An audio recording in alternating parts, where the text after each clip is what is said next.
સીતારામ. તો આજે આપણે બનાવીએ રૂની વાટું. હમણાં ધૂપ દીવાના રૂની વાટું થઈ રહ્યું તો થોડુંક કાલે બનાવ્યું અને અટાણે નવરી થઈ તો થોડીક વાટું બનાવી લઈએ તો ધૂપ દીવામાં કાયમની વાટું બનાવવાની કાંઈ ન થાય એટલે થોડુંક કાલે બનાવ્યું અને થોડુંક આજ બનાવેલા. તો આપણે શરૂઆત કરીએ વાટું બનાવવાની.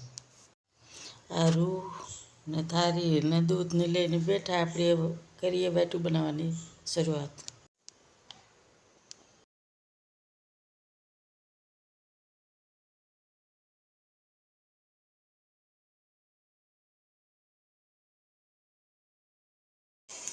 તો આપણે વાટું બનાવી લીધું ને એ કરીએ રસોડાની શરૂઆત. તો આપણે રોટલી બનાવી લઈએ. લોટ બાંધી લીધો અને એ રોટલી બનાવી લઈએ.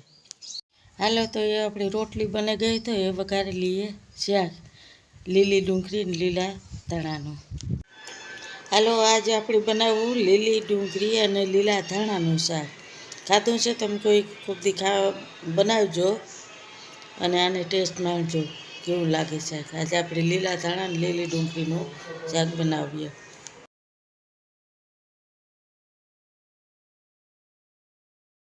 હવે આપણે જોઈ લઈએ શાક સળે ગું કે લગભગ તો સળે જ ગયું છે.